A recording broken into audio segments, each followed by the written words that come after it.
이 시간 우리에게 주신 하나님의 말씀을 우리 함께 교독해서 읽겠습니다. 열왕기하 15장 8절에서 31절까지 말씀입니다.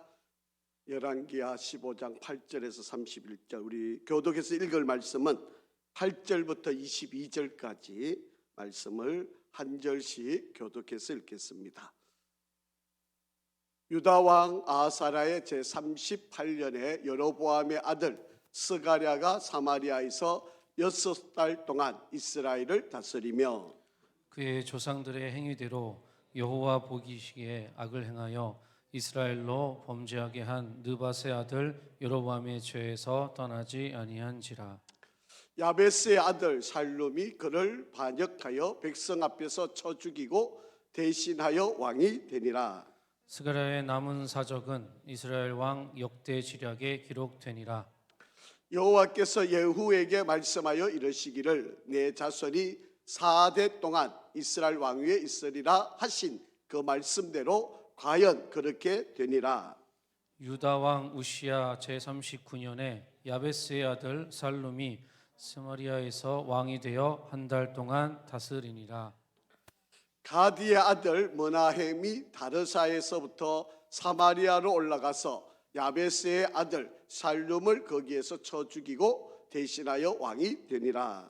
살룸의 남은 사적과 그가 반역한 일은 이스라엘 왕 역대 지략에 기록되니라. 그때에 므나헴이 디르사에서 와서 딥사와 그 가운데에 있는 모든 사람과 그 사방을 쳤으니 이는 그들이 성문을 열지 아니하였음이라. 그러므로 그들이 그곳을 치고 그 가운데 아이 벤 부녀를 갈랐더라. 유다 왕 아사랴 제39년에 가디의 아들 므나헴이 이스라엘 왕이 되어 사마리아에서 10년간 다스리며 여호와 보시기에 악을 행하여 이스라엘로 범죄하게 한 느밧의 아들 여로보암의 죄에서 평생 떠나지 아니하였더라.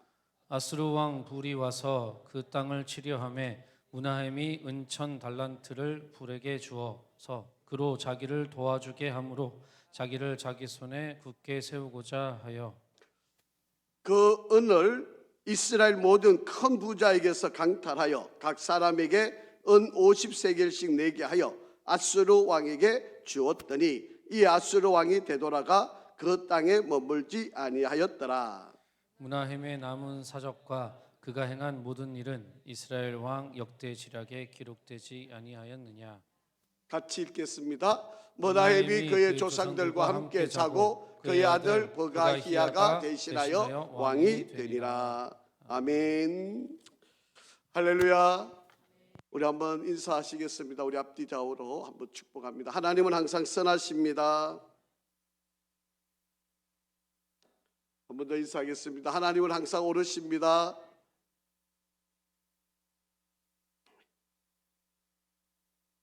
오늘은 우리 2023년 수요 예배의 마지막 시간이고요. 열왕기하 24번째 시간입니다. 오늘은 멸망 직전의 북이스라엘의 대혼란.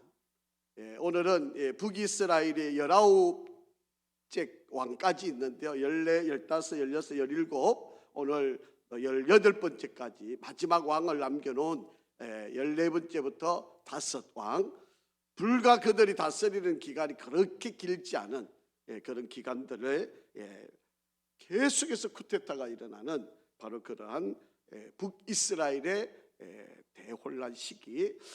왜 이들이 이렇게 되었을까? 여러분이 한번 좀 말씀을 우리가 보면서 살펴보면 좋겠습니다. 마크 트웨인이라고 하는 사람이 지은 책 가운데 톰 소여의 모험이라고 하는 책이 있는데요. 이 책 속에 보면 톰 소여라고 하는 이 주인공이 그의 친구 허클 베리 핀이라고 하는 친구하고 해적놀이를 하는 그런 장면이 나옵니다.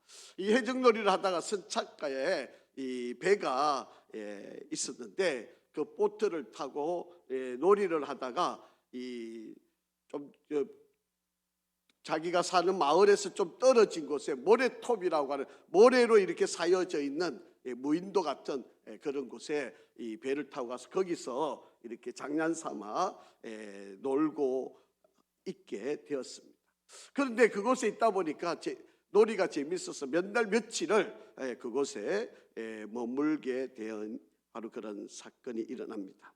이제 실컷 놀다 보니까 동네 어른들이 이제 이 아이를 찾게 된 거예요. 그런데 보니까 아이들이 아무리 마을에서 찾아도 아이들이 없으니까 이 아이들이 혹시 죽은 거 아닐까?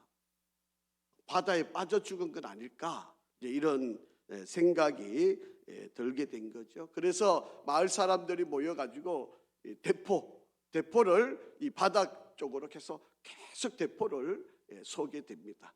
그게 아이들이 장난을 치다가 이제 대포 소리를 듣게 되니까 깜짝 놀라게 된 거죠. 그런데 이 대포를 마을 사람이 쏘게 되는 이유는 이 대포를 쏘게 되면 이게 죽은 시체가 떠오른다라고 하는 그런 생각을 갖고 있었기 때문에 이 어르신네들이 이 대포를 바닷가로 쏘서 혹시 아이들이 빠져 죽었으면 시체라도 건져야 되겠다 이렇게 생각을 하고 이 대포를 쏘게 되었습니다. 이 대포 소리를 들었는데도 불구하고 이 톰 소여하고 친구가 마을로 들어가지를 않는 거예요. 자기가 보트를 타고 왔으니까 보트 타고 들어가면 되는데 이 들어가지를 않. 그래서 자기가 장례식이 있으면 그때 가서 깜짝 놀래켜 주려고 이들이 그냥 계속 머물러 있게 된 바로 그런 상황이 됩니다. 여러분, 이 배라고 하는 거는요, 이 선착장이나 이 항구에 머물게 되면 반드시 하는 일이 한 가지가 있습니다. 그게 뭘까요? 여러분, 배들이 이 항구나 선착장에 머물게 되면 반드시 하는 일은 밧줄을 배에서 끌어내서 선착장에 있는 고정된 곳에다가 묶게 되는 거죠. 그래야지 파도가 일어나거나 어떤 이 요동이 쳐도 배가 떠나가지 않게 되잖아요. 만약에 이 줄을 느슨하게 묶어놓거나 이 줄을 그냥 생각 없이 그냥 가버리면 나중에 파도만 조금만 쳐도 여러분 이 묶여있지 않는 배들은 다 바다 쪽으로 휩쓸려 가게 되어져 있다. 여러분, 저와 여러분도 우리의 인생을 살아가면서 우리가 묶어 놓아야 할 밧줄이 있는데 그것이 잘 묶여 있는지 한번 좀 점검을 해볼 필요가 있겠다. 이제 여러분 한 해를 우리가 살아오고 이제 새해를 또 준비해 가는데 여러분 정말 나를 묶고 있는 것, 어떠한 상황에서도 내가 요동되지 않게 배가 밧줄을 이 선착가나 항구에다가 커다란 새 뭉치에다가 꽁꽁 묶어 놓으면 여러분 비바람이 와도 폭풍우가 불어도 여러분 어떠한 어려움이 와도 배는 절대로 항구를 떠나는 법이 없습니다. 그 밧줄이 풀리지 않는 한 그들은 떠나지 않아요. 그런데 이 밧줄을 묶어 놓지 않으면 조그만 바람이 불어도 이리저리 휘둘려서 휩쓸려서 결국은 여기 부딪히고 저기 부딪히다 보면 그냥 배가 파손이 되거나 또 거기에 타고 있던 사람들이 빠져 죽는 바로 그런 일들이 생기게 되어지는 거죠. 여러분, 나의 인생 또 나의 믿음의 길에서 내가 꼭 의지되어야 할 것, 꼭 붙들어 놓아야 할 이 밧줄 같은 바로 그런 믿음을 여러분이 한 해를 돌아보면서 잘 의지하고 있었는지 한번 오늘 이 본문을 통해서 우리가 좀 점검이 되어지면 좋겠습니다. 여러분, 오늘 이스라엘의 마지막 여러분 5명의 왕, 제일 마지막 19번째 스가랴 왕은 빼고요, 그 위로 14번째부터 18번째 왕의 이야기를 우리가 이제 배우게 되는데 이 5명의 왕이 모두 다 비참하게 죽음을 맞습니다. 여러분, 최후가 너무 비참해요. 너무 허무합니다. 그들이 살아온 인생에 너무나도 힘들고 안타까운 바로 그런 모습들을 보게 됩니다. 자, 14번째 왕이 되는 스가랴 우리 한번 좀 살펴보겠습니다. 자, 8절 한번 읽어보겠습니다. 시작. 유다 왕 아사랴의 제38년에 여로보암의 아들 스가랴 유다가 사마리아에서 6달 동안 이스라엘을 다스리며라고 되어 있습니다. 여러분, 오늘 본문에 나와 있는 14번째 북이스라엘의 왕입니다. 북이스라엘의 왕인데, 여러분, 예후가 제5번째 10번째 왕 예후가 반역을 해서 하나님께서 요담을 심판하시고 이제 반역을 일으켜서 심판의 도구로 예후를 들으셔서 하나님께서 예후를 들으셔서 심판을 하셨는데, 하나님께서 이 예후에게 예언해 놓으신 것이 있어요. 앞으로 너의 자녀들 가운데 4대가 지나가면 너희 자녀들이 망하게 될 것이다. 그렇게 예언을 해놨어요. 그러니까 여러분 보세요. 10번째 예후가 있고, 11번째 요아스, 12번째 요아스, 13번째 여로보암 2세, 14번째 스가랴. 바로 이 스가랴 시대에 이 4번째 아들 손자들까지 이어져 오게 되는 바로 이 상황이 전개가 되어져 있습니다. 여러분, 그 할아버지에게 하나님께서 너의 4대째가 지나가게 되면 너에게 심판을 입겠다. 그렇게 하나님이 지금 이 예후라고 하는 이 사람은요, 하나님께서 이 요담이나 그 앞에 왕조들이 하나님을 잘 못 섬긴 것 때문에 하나님이 심판의 도구로 예후를 들어서 사용을 하셨거든요. 그리고 그에게 앞으로 너희가 4대가 지나가게 되면 너에게도 비참한 일이 일어나게 될 거다. 그렇게 하나님이 예언이 선포가 되어 있었거든요. 그러면 그 할아버지가 자식들에게 이 하나님의 경고의 말씀을 일러주고, 그리고 앞으로 너희들이 하나님을 잘 섬겨야 된다는 사실을 가르쳐 주었어야만 한다라고 하는 거죠. 그런데 자기들이 그냥 왕조를 이어가고, 특히 여러분 이 13번째 여로보암 2세 때는 정말 부강했거든요. 잘 살았거든요. 경제적으로. 그리고 여러분 이 솔로몬의 왕국을 재현을 할 만큼 엄청난 하나님이 축복을 주셔가지고 이 땅을 솔로몬이 통치하던 그 땅만큼 회복하는 바로 그러한 일이 벌어졌거든. 그럼에도 불구하고 이들은 하나님을 제대로 섬기지를 못한 거예요. 그리고 하나님의 예후에게 주셨던 예언이 있음에도 불구하고 이들이 그것을 따르거나 지키지를 못했다라고 하는 거죠. 그래서 하나님께서 이 예후의 자손을 이제 하나님이 멸하시기로 하신 거예요. 자, 이들을 심판을 하시고, 자, 오늘 등장하고 있는 이 스가랴 왕, 불과 그가 왕이 된 지 6개월밖에 되지 않습니다. 그런데 쿠데타가 일어나가지고 이 스가랴 왕을 6개월 만에 죽임을 당하게 하는 바로 그런 하나님의 심판의 사건이 있게 되었다라고 하는 겁니다. 자, 왜 그랬는가 보시죠. 9절 시작. 그의 조상들의 행위대로 여호와 보시기에 악을 행하여 이스라엘로 범죄하게 한 느밧의 아들 여로보암의 죄에서 떠나지 아니한지라. 하나님이 이 스가랴를 심판하실 수밖에 없고 예후의 후손들을 멸하실 수밖에 없는 이유를 9절에 그대로 기록하고 있는데, 그의 조상들의 행위대로 여호와 보시기에 뭐를 행했다? 악을 행했다. 이스라엘로 범죄하게 한 느밧의 아들 여로보암의 죄, 이게 악이에요. 여로보암의 죄. 여러분, 여로보암의 죄가 뭐였습니까?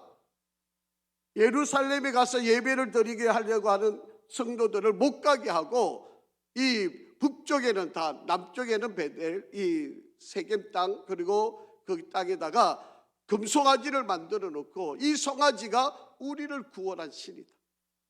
이 송아지가 바로 우리를 이곳으로 이끌어낸 하나님. 그래서 여기 와서 예배 드려도 우리가 예루살렘에 가서 하나님께 예배 드리는 것과 똑같다.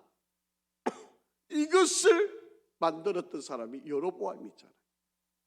하나님 외에 다른 우상을 만들어서 거기에 예배하게 만든 장본인이 여로보암이에요.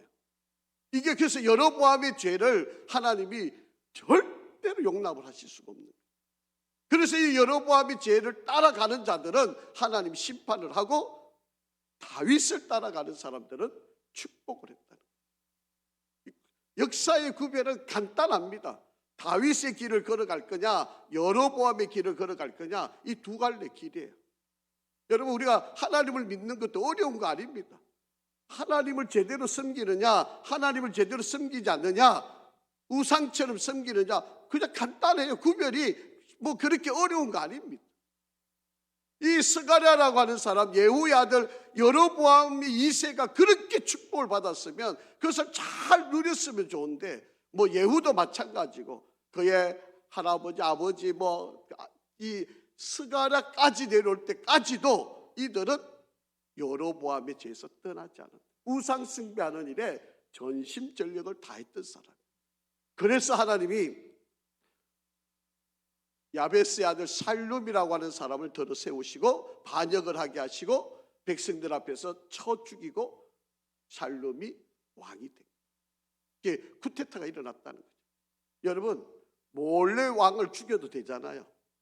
그런데 백성들이 보는 앞에서 이 왕을 쳐서 죽이는 바로 그런 사건이 이루어지게 되었다라고 하는 겁니다. 자, 보세요. 여러분, 성경에 예언되어 있던 말씀인데요, 12절에 보니까 여호와께서 예후에게 말씀하여 이르시기를 내 자손이 4대 동안 이스라엘 왕 위에 있으리라 하신 그 말씀대로 과연 그렇게 되리라. 그러니까 예후로부터 그 이후에 4대까지 내가 왕으로 하나님의 도구로 쓰임받았으니까 축복이었잖아요. 그런데 이 축복을 지키지 못하는, 우상 숭배 때문에 지키지 못하는 바로 그런 안타까움을 이들이 갖게 되었다라고 하는 거예요. 여러분, 이 스가랴 왕, 북이스라엘의 스가랴 왕의 죽음으로 이 예후의 왕조가 이제 멸망을 당하고, 이후에 나오는 이제 왕들, 4명의 왕들을 보면 제대로 왕으로 역할을 할 수 있었던 사람은 아무도 없었습니다. 그런데 그들이 왜 그렇게 됐느냐? 간단한 이야기예요. 바로 이 아까 10절에 나와 있는 그 말씀처럼 여로보암의 죄를 따라갔기 때문에. 자, 15번째 북이스라엘의 15번째 왕 샬룸이라고 하는 왕입니다. 자, 13절 한번 읽어보실까요? 시작. 유다 왕 우시야 제39년에 야베스의 아들 샬룸이 사마리아에서 왕이 돼 얼마 동안요? 한 달. 반역을 해가 쿠데타를 해서 왕이 되었는데 그 기간이 한 달밖에 안 돼요. 여러분, 스가랴는 6개월밖에 안 되고요, 이 샬룸이라고 하는 이 왕은 한 달밖에 누리지를 못합니다. 여러분, 이들의 모든 상황들, 일들의 모든 것들을 우리가 한번 살펴보시면 역사는 분명하게 우리에게 이야기를 합니다. 자, 여러분, 15번째 왕이 북이스라엘의 15번째 왕이 샬룸인데 1개월밖에 다스리지를 못합니다. 자, 14절 말씀 한번 읽어봅니다. 시작. 가디 아들 머나헴이 디르사에서부터 사마리아로 올라가서 야베스의 아들 샬룸을 거기서 쳐 죽이고 대신하여 왕이 되었다. 그리고 샬룸의 남은 사적과 그의 반역에 이른 이스라엘 왕 역대지략의 기록. 여러분, 한 달 동안 무슨 일을 했겠습니까? 그리고 한 달 동안 그가 한 일이라고 하는 바로 하나님 앞에 죄를 짓는 바로 그런 일들을 바로 이들이 했다라고 하는 이야기입니다. 샬롬이 그를 반역하여 백성 앞에서 쳐 죽이어 대신 왕이 된 바로 그런 사건인데요. 자, 여러분, 쿠데타라고 하는 것은요, 이 반역이라고 하는 것은 하나님이 인정하시지 않아요. 하나님이 특별한 목적을 가지고 일을 하시지 않는 이상은 하나님이 이런 일을 절대로 용납을 하시지를 않는다. 여러분, 다윗이 하나님께로부터 기름을 부어서 왕이 된 때가 있었는데 이 다윗을 사울 왕이 계속해서 죽이려고 그래요. 여러분, 사실은 다윗은 이 사울 왕의 사위이기도 하잖아요. 그런데 다윗의 인기가 더 많아지고 백성들이 다윗을 따르게 되니까 사울 왕이 시기가 생겨가지고 다윗을 죽이려고. 그리고 다윗이 도망가는 데마다 쫓아가서 이 다윗을 죽이려 했어요. 그런데 다윗 입장에서 보면 자기를 죽이려고 하는 이 왕, 얼마든지 죽일 기회가 그에게 절호의 찬스가 몇 번씩 있었어요. 그런데 그 기회가 주어질 때마다 다윗은 사울 왕을 죽이지 않았어요. 여러분, 죽이면 일이 간단해요. 쉬워요. 자기가 바로 왕이 될 수 있으니까. 그런데 이 사울 왕이 살아있는 동안은 계속 피해 다녀야 되고 끝없이 자기를 추격해오는 이런 이 상황 때문에 다윗이 얼마나 힘들었어요. 자, 성경 한번 읽어보시죠. 사무엘상 24장 6절입니다. 자, 어느 날 굴에 들어가서 이제 용변을 보는 바로 그런 일이 있었는데, 이제 사울 왕이 죽일 상황이 다윗이 기회를 왔는데 그냥 옷만 살짝 베어가지고 나오는 사건이 있었어요. 자, 한번 보시죠. 읽어보시죠. 시작. 내가 손을 들어 여호와의 기름 부음 받은 내 주를 치는 것은 여호와께서 금하신 것이니 그는 여호와의 기름 부음 받은 자가 됨이니라 라고 그렇게 이야기를 합니다. 여러분, 다윗의 사람들이, 다윗을 따르는 사람들이, 아니 왕이여, 절호의 기회가 왔는데 사울 왕은 당신이 죽일 수 있는데 왜 죽이지 않습니까?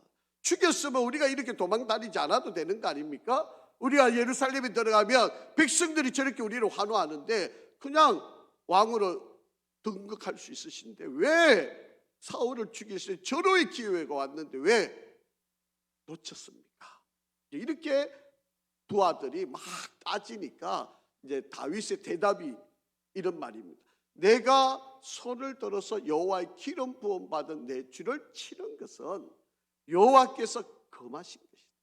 하나님이 기름 부어 세운 종을 내가 함부로 그를 공격하는 것은, 아니 그를 살인하고 죽이는 것은 이게 하나님이 원하시는 일이 아니다. 그는 여호와의 기름 부을 부어 받은 자이다. 그렇게 지금 이야기하면서 절대로 나는 그에게 손을 대지 않겠다. 그렇게 이야기를 하고 있는 바로 그런 내용입니다. 자, 두 번째 더 놀라운 일이 있어요. 사울이 몰래 진을 나가가지고 다 잠들고 사울이 다윗을 잡으려고 왔는데 그 진들이 피곤했는지 다 잠을 자고 있는 이제 그런 상황이 벌어지고 있는 거예요. 사울도 자고 있고 부하들도 다 자고 있고 군사들이 몰래 습격을 해갔는데도 인기척도 나지 느끼지도 못하고 전부 다 잠을 자고 있는 그런 상황. 그게 절호의 기회를 하나님이 주신 거죠. 이 사울을 죽일 수 있는 기회를 주신 건데, 자 한번 보시죠. 사무엘상 26장 8절에서 11절 시작. 아비새가 다윗에게 이르되 하나님이 오늘 당신의 원수를 당신의 손에 넘기셨나이다. 그러므로 청하오니 내가 창으로 그를 찔러서 단번에 땅에 꽂게 하소서.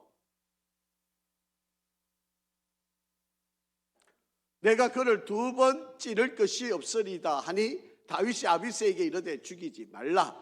누구든지 손을 들어 여호와의 기름 부음 받은 자를 치면 죄가 없겠느냐 하고 다윗이 또 이르되 여호와께서 살아계심을 두고 맹세하노니 여호와께서 그를 치시리니 혹은 죽을 날이 이르거나 또는 전장에 나가서 망하리라. 내가 손을 들어 여호와의 기름 부음 받은 자를 치는 것을 여호와께서 금하시나니 너는 그의 머리 곁에 있는 창과 물병만 가지고 가자 하고 그렇게 되어 있습니다.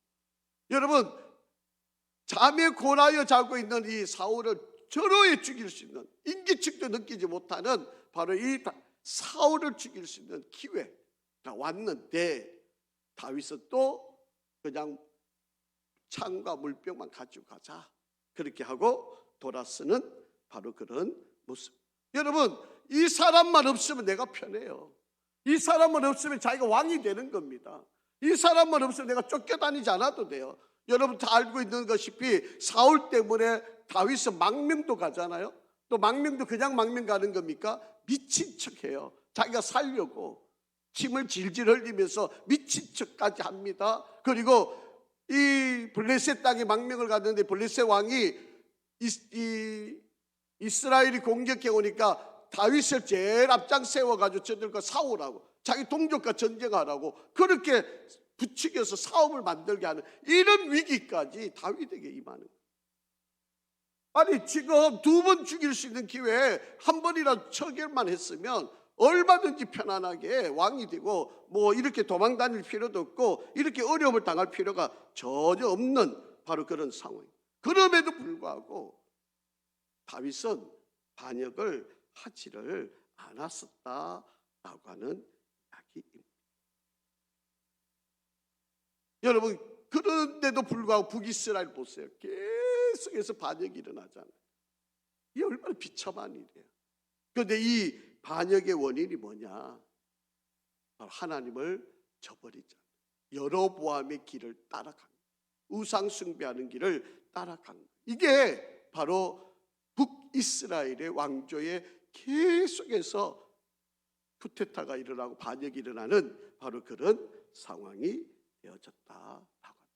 자, 이번에는 머나헴이라고 하는 사람이 16번째 왕이 되는 그 과정을 설명을 합니다. 자, 16절 한번 읽어보겠습니다. 시작. 그때 머나헴이 디르사에서 와서 딥사와 그 가운데 있는 모든 사람과 사방을 쳤으니 이는 그들이 성문을 열지 아니하였습니다. 그러므로 그들이 그곳을 치고 그 가운데 아이벤 부녀를 갈랐더라. 자, 여러분 16번째는 머나헴이라고 하는 사람이에요. 이 사람이 10년 동안 다스리게 됩니다. 그런데 이 사람이 바로 이 샬롬을 한 달 만에 반역을 해서 이 사람을 처결을 하는 바로 그런 일이 벌어지게 된 것입니다. 자, 그런데 이 군대를 이끌고 아마도 이 이스라엘의 북방 지역에 이 군사를 이끌고 있던 변방의 장수였던 것 같은데요. 이가 이 샬롬이 있는 이곳으로 와서 공격을 하게 되고 이 딥사라고 하는 이 지역에 와서 공격을 했는데 성문을 열지 않는다고 하는 이유 때문에 아이를 뵌 부녀자들까지 다 죽이는 아주 악한 일을 저지르는 바로 그런 일이 벌어지게 된 겁니다. 그럼 여러분 보시다시피 여기 디르사라고 하는 바로 이 지역, 바로 이곳에서 바로 이 왕위를 쟁탈하는 바로 그런 상황이 벌어지는 바로 그런 장면입니다. 자, 20절 한번 읽어보겠습니다. 20절. 그 은을 이스라엘 모든 큰 부자에게 강탈하여 각 사람에게 은 50세겔씩 내게 하여 아수르 왕에게 주었더니 이에 아수르 왕이 되돌아가 그 땅에 머물지 아니하였다. 그렇게 이야기를 합니다. 이 머나헴이라고 하는 사람이 왕이 되었을 때에 이 아수르 왕이 공격을 해옵니다. 전쟁을 일으켜서 공격을 해오는데 이 머나헴이 이 아수르와의 전쟁을 타협하기 위해서 자그마치 이 은 1000세겔, 이 은 1000세겔을 은 1000달란트를 이 아수르 왕에게 제공을 하고 전쟁을 마무리 시키려고 하는 바로 그런 일이 벌어집니다. 뭐 알다시피 여로보암 2세 때야 뭐 워낙 부강했던 나라지만 이렇게 왕조가 계속 바뀌어가는 이런 상황이니까 얼마나 나라가 어려웠겠어요. 그런데 그 어려운 상황 가운데서 여러분 부자들한테 은 50세겔씩 그리고 백성들 앞에 은을 다 거둬가지고 이 은 1000달란트를 만들어가지고 이것을 제공을 아수르에게 바치는 거예요. 여러분 이게 은 1000달란트 그러니까 별로 감이 안 오는데 오늘날로 우리 돈으로 아마 환산을 좀 해보면요 2억 달러 그러니까 뭐 우리 돈으로 좀 아마 바꾸보면은 뭐 2억 달러면 뭐 2,600억 뭐 정도 되는 뭐 어마어마한 돈이죠. 2,600억 정도 되는 막 그런 돈을 주고 전쟁을 무마시키는 바로 그런 일이 벌어지고 있는 바로 그런 모습입니다. 자, 여러분 하나님이 전쟁을 일으키셨다. 그리고 어떤 어려움이 찾아왔다. 어떤 위기가 나한테 찾아왔다. 어떤 사건이나 문제가 나에게 일어났다. 이런 일들이 우리에게 일어나는 상황들이 생기면요 여러분, 이게 그냥 이루어지는 일이라고 생각하지 마시기 바라요. 하나님이 저와 여러분들에게 뭔가를 경고를 해주고 있다. 하나님이 뭔가 우리에게 메시지를 주고 있다. 하나님이 저와 여러분들에게 뭔가를 깨우치게 하고 싶어 하신다. 하나님이 뭔가 숨은 뜻이 그 안에 담겨 있다. 이렇게 이해를 하고 사건이나 일들이나 문제를 우리가 받아들여야 돼요. 아이고, 뭐 누구나 다 겪는 일인데, 뭐 다 그런 일인데, 뭐 아이고, 뭐 그 어려움이 뭐 그럴 수도 있는 일이, 이러고 쉽게 넘어가면 여러분, 하나님이 우리에게 무엇인가를 경고하시는 메시지를 못 깨달아요. 그러면 더 큰 일이 벌어지는 거예요.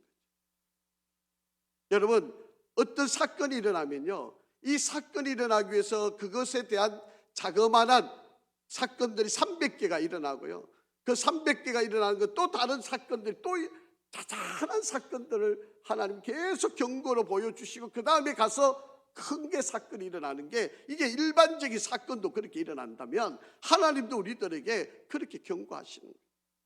우리가 둔해가지고 우리가 이게 받아들이지를 못해서 그럴 뿐이지, 하나님은 계속해서 우리들에게 메시지를 보내고 있다. 좀 영적으로 민감하고 기도하고 말씀을 읽고 하나님의 은혜 안에 있는 사람은 바로 그런 자그마한 사건 속에서도 경고를 깨닫게 돼요. 그러면 바꿔야 되는 거예요. 하나님이 지금 북이스라엘에게 이렇게 계속된 사건들을 보내시면 빨리 회개하고 돌아오라는 거 아닙니까? 너희가 우상을 다 버리고 여로보암의 길을 따르고 있는 거 다 버리고 하나님께로 전적으로 매달려라. 하나님께로 전적으로 돌아와라. 그러면 내가 너희를 살려주겠다, 회복시켜주겠다. 이게 하나님의 메시지 아닙니까? 그런데 그렇게 하나님이 계속해서 경고를 보내는데도 안 받아들이는 거예요. 이 미련함 때문에, 어리석음 때문에 아무것도 하지를 못하는 거예요. 그러니까 결국에는 하나님이 망하게 하시는 거예요. 그래서 북이스라엘이 이 아수르 왕의 나라에 의해서 결국은 BC 722년에 망하게 되는 거예요. 여러분, 성경을 한번 보세요. 호세아서에 보면 이런 말씀이 기록되어 있어요. 호세아서 7장 11절 12절입니다. 시작. 에브라임은 어리석은 비둘기 같이 지혜가 없어서 애굽을 향하여 부르짖으며 아수르로 가는도다. 그들이 갈 때에 내가 나의 거물을 그 위에 쳐서 공중의 새처럼 떨어뜨리고 전에 그 회중에 들려준 대로 그들을 징계하리라. 그렇게 말씀을 합니다. 여러분, 하나님이 경고를 계속 하신다는 거예요. 어리석은 비둘기 같이. 여러분, 머리가 둔한 사람을 세대갈이라 그러잖아요. 여러분, 비둘기 같이 지혜가 없어가지고 하나님께로 돌았어야 되는데 애굽한테 쫓아가고 아수르한테 쫓아가고 우리 좀 살려달라고, 우리 좀 구해달라고 이렇게 엉뚱한 데 가가지고 손을 벌리고 있는 거예요. 여러분, 방법은 간단해요. 여러분, 우리 살 길은요 간단합니다. 하나님, 나 잘못했습니다. 두 손 두 발 들고 하나님, 나 살려주세요. 나 잘못했습니다. 이러고 돌아오면 하나님이 다 품어주시는데, 끝까지 하나님을 배반하고 배신하고 끝까지 내가 어떻게 살아보겠다고 바등바등거리고. 여러분, 오리가 물가에 떠 있으면 여러분, 우리가 겉으로 보기에는 아주 점잖하게 있는 것 같지만 그 물 밑에서 그 발은 어떻게 하나요? 계속 키질하고 있잖아요. 그래 떠 있는 거 아닙니까? 그런 것처럼 여러분, 하나님이 돌아오라고, 회개하라고, 네가 지금 잘못 가고 있으니까 빨리 하나님께로 돌아서라고 그렇게 해서 지금 경고를 보내시는 거예요. 그런데 이 경고는 안 듣고 엉뚱한 데 가가지고 내 살 길 찾겠다고 엉뚱한 데 시간과 돈을 허비하고 거기가 내 살 길인 것처럼 매달리고 있는 바로 이런 안타까운 모습이 바로 이들의 모습이다. 여러분, 기억하십시오. 하나님은 여러분 미워서 벌을 주시는 거 아니에요. 시험 주시는 거 아닙니다. 여러분 사랑하기 때문에, 여러분 지금 잘못 가고 있기 때문에 빨리 돌아오라. 하나님이 때로는 여러분에게 건강의 문제로, 또 마음의 문제로, 또 여러분 관계 어려움으로, 물질적인 어려움으로, 또 자녀들에게, 또 우리 인생의 사건 사고들로 우리들에게 계속해서 경고를 보내시는 거예요. 그거를 빨리 캐치하면 빨리 돌아오고 손해도 덜 보고 희생도 덜 당하고 고통도 덜 당하는데, 미련 터져가지고 그냥 이리 터지고 저리 터지고 이것 빼앗기고 저것 빼앗기고 내 몸 다 상할 대로 상하고, 그때 와서 두 손 두 발 들고 나 살려주세요 이러면 얼마나 안타까우니, 얼마나 미련한 사람이에요. 여러분, 하나님이 작은 소리에 빨리 반응해가 돌아오면 그걸로 일이 다 해결을 될 수 있는데, 인생이 그런 게 아니죠. 우리가 미련하게 그것을 못 받아들이는 거예요. 하나님께서 그냥 큰 거 한 방 때려야 그때 가서 아이고 나 죽겠네, 나 살려주세요 이러고 다 돌아오니까 이것처럼 불쌍한 어리석은 사람이 없다라고 하는 거예요. 자, 그 다음에 왕이 버가히야라고 하는 왕입니다. 자, 23절 한번 읽어보겠습니다. 유다의 왕 아사랴 제50년에 머나헴의 아들 버가야가 사마리아에서 이스라엘 왕이 되었는데 얼마 동안요? 2년간 다스렸다, 그렇게 이야기를 합니다. 여러분 17번째 왕이에요. 17번째 왕이 버가히야라고 하는 왕인데 2년밖에 다스리지를 못하는 왕이 되었다라고 하는 겁니다. 자, 한번 보시죠. 이 사람도 어떤 사람인가. 24절 시작. 여호와께서 보시기에 뭐했다? 악을 행하여 이스라엘로 범죄하게 한 느바스의 아들 누구의 죄를? 여로보암의 죄에서 떠나지 아니한. 여로보암이 제가 뭐라 그랬습니까? 하나님이 아닌 금송아지를 만들었고 우상을 숭배한 거, 이게 여로보암의 죄예요. 여러분, 하나님을 대신해서 금을 섬기는 거, 돈을 섬긴다든지 다른 하나님을 대신한 다른 뭐를 섬기는 이 죄를 만들어 준 사람이 여로보암이에요. 굳이 예루살렘 솔로몬이 지은 성전에 가서 예배할 필요 없습니다. 우리가 만들어 놓은 이 금송아지 앞에 와서 절해도 하나님이, 이 하나님을, 우리 하나님이 여기 있습니다, 이 하나님 섬기면 우리가 하나님을 섬기는 것, 굳이 예루살렘까지 갈 필요 없어요. 이렇게 한 사람이 여로보암이에요. 이스라엘이 여기 가서 다 머리를 조아리고 왕들이 그렇게 윽박질러가지고 백성들을 이렇게 믿게 만드는 바로 그런 일을 했던 왕들이 북이스라엘 왕들, 이들이 여로보암의 죄에서 떠나지.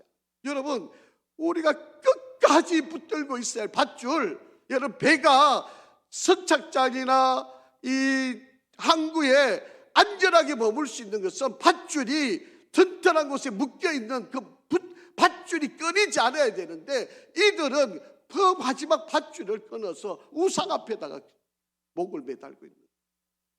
그러니까 이들이 하나님이 이렇게 계속 때리고 심판하고 정죄하고 고치라고 회개하라고 이렇게 강조하는데도 안 돌이키는 거잖아요. 돌아서지 않는 거잖아요. 회개하지 않는 거잖아요. 끝까지 이 길을 이들이 쫓아가고 있는 거 아닙니까? 자, 25절 한번 보세요. 시작. 그 장관 느말랴의 아들 베가가 반역하여 사마리아 왕국 호이소에서 왕과 아르곱과 아리엘을 죽이되 길르앗 사람 50명과 더불어 죽이고 대신하여 왕이 되었다, 그렇게 이야기합니다. 자, 그래서 18번째 왕인 베가가 이제 왕이 되어지게 됩니다. 자, 27절입니다. 유다의 왕 아사랴 제52년에 느말랴의 아들 베가가 이스라엘 왕이 되어 사마리아에서 20년간 다스렸다, 그렇게 이야기합니다. 베가가 8번째 왕조이고, 그리고 여러분 남쪽 유다는 쿠데타가 한 번도 안 일어났어요.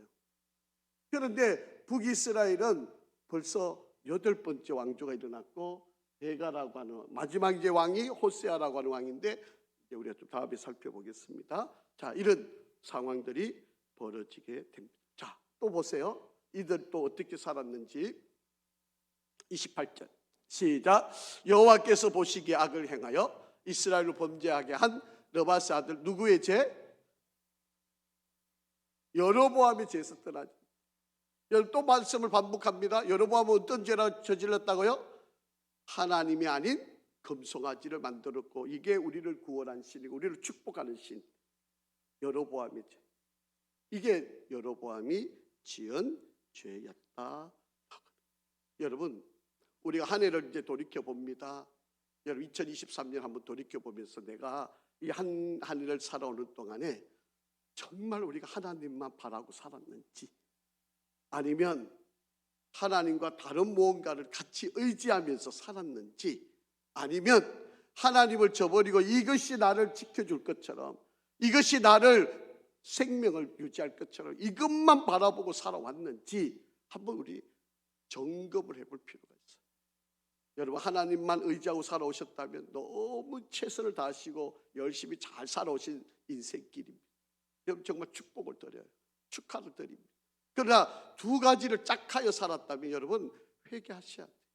그리고 내가 하나님을 저버리고 이것만이 나를 온전케 하는 것이라고 생각하고 살아왔던, 여로보암이 죄를 지었던 사람이라면 빨리 회개하십시오. 빨리 회개하십시오. 그래야 여러분, 하나님으로부터 책망을 받지 않게 된다. 자, 29절도 한번 읽어보실까요? 이스라엘 왕 베가 때에 아수르 왕 디글랍 빌레셀이 와서 이온과 아벨렛 마가와 아노아와 게데스와 하솔과 기르앗과 갈릴리와 납달리 온 땅을 점령하고 그 백성을 사로잡아 아수르로 옮겼더라. 여러분, 북방 지역, 북이스라엘의 북방 지역을 아수르가 와서 다 빼앗아갔어요. 그리고 많은 백성들을 포로로 잡아갔다. 지금 하나님의 심판의 경고가 이렇게 강하게 내려오고 있는데도 이들이 하나님을 돌이키지 않았다. 하나님께 돌아오지 않았다. 보실까요? 우시아의 아들 요담 제20년에 엘라의 아들 호세아가 반역하여 너말리아의 아들 베가를 쳐 죽이고 대신하여 왕이 됐다. 계속되는 끊임없는 반역들이 일어나고 있다라고 하는 거예요. 여러분, 하나님께서 우리에게 절대로 놓아서는 안 되는 줄을 우리에게 주셨는데 그것을 여러분 잘 붙드시기를 간절히 바랍니다. 여러분, 2023년도도 쉽지 않았지만 2024년도도 쉽지 않아요. 여러분, 예고해 주는 거, 사회적인 변화, 또 국제적인 정세들이 우리가 생각하는 것만큼 그렇게 간단하지가 않습니다. 여러분, 내년에는 특히 미국을 위시해서 여러분 주요 국가들의 대통령 선거가 있어요. 우리나라는 내년에 국회의원 선거가 있습니다. 여러분, 대통령이 바뀌면 나라가 어떻게 요동치는지를 우리 너무 잘 보고 왔잖아요. 특히 여러분, 미국의 대통령이 바뀌면요, 이 대통령이 누구냐에 따라서 정책이 180도로 달라져요. 여러분, 내년에 정말 우리가 상상 못할 일들이 많이 일어납니다. 뭐 경제적인 문제뿐만 아니라 사회적인 많은 문제들도 우리가 상상하기 어려운 일들이 계속해서 일어나게 될 것입니다. 그때 우리가 무엇을 붙들고 있어야 되느냐? 그냥 세상이 흘러가는 대로 그냥 다른 사람이 가는 길로 다 쫓아가는 길이 아닙니다. 여러분, 끝까지 우리는 하나님만을 섬겨야 됩니다. 이 하나님을 붙잡은 이 줄을 어떤 상황에도 놓지 말아야 됩니다. 여러분, 남쪽 유다와 북이스라엘을 보세요. 하나님은 아닌 금송아지를 섬기는 이들은 끊임없는 반역과 쿠데타와 배신과 죽임이 끊임없이 일어나지만 하나님을 붙들고 있는 백성들은 하나님이 끝까지 지켜주시는 거예요. 여러분, 우리가 믿음의 길을 가며 우리가 눈으로 보여지는 이 모든 것들을 잘 한번 여러분 지켜보시고 또 우리가 끝까지 믿음의 여정을 잘 감당할 수 있기를 간절히 바랍니다.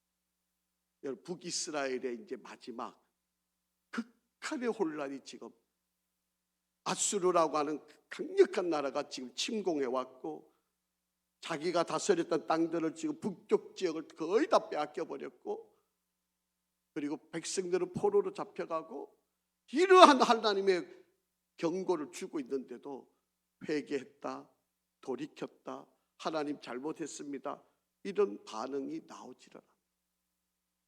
그러니까 하나님 결국 망하게 하실 수밖에 없는 거예요. 회개라도 했으면 살려내실 텐데 어느 누구도 회개하지 않는 거예요. 그러니까 하나님이 책망하실 수밖에 없는 거예요. 여러분, 우리는 하나님만 바라보고 하나님만 신뢰하고 하나님을 붙잡은 이 줄 절대로 놓지 않고 여러분 믿음의 길을 잘 감당하고 이루시기를 주의 이름으로 축복합니다. 아버지 하나님, 오늘도 말씀을 통하여 우리에게 지혜를 주셨는데 북이스라엘의 마지막 대혼란의 시기를 우리가 보면서 하나님께 돌아와 회개하지 않는 이스라엘 백성들의 모습을 지켜봅니다. 하나님, 우리도 지금 개인적으로 사회적으로 매우 혼란스럽고 어려운 시기를 지나가고 있습니다.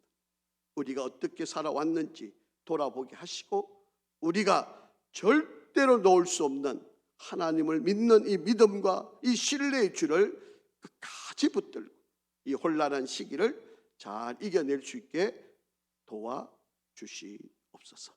우리 성도들 하나님의 경고의 말씀이 있을 때 즉시 듣고 회개하고 깨닫는 은혜도 주시고 지금 믿음의 길을 잘 걷고 있다면 끝까지 그 길을 달려가게 도와주옵소서. 한 해를 지켜주셔서 감사합니다. 어려운 순간순간 우리의 기도를 들어주신 것도 감사합니다. 우리를 외롭게 혼자 내버려 놓지 않으시고 끝까지 동행하여 주시고 지켜주신 은혜도 감사합니다. 또 이렇게 한 해를 돌아보니 부족한 것도 많았고 실수한 것도 많았고 하나님 앞에 약속한 것 이루지 못한 것도 많았음을 고백합니다. 하나님, 우리에게 다시 한번 용기를 주시고 새해를 잘 준비하고 하나님께 철두철미하게 약속을 지키며 믿음 생활, 신앙생활 잘 감당하고 끝까지 하나님을 신뢰하며 나아갈 수 있게 도와주시옵소서. 예수 그리스도의 이름으로 기도합니다. 아멘.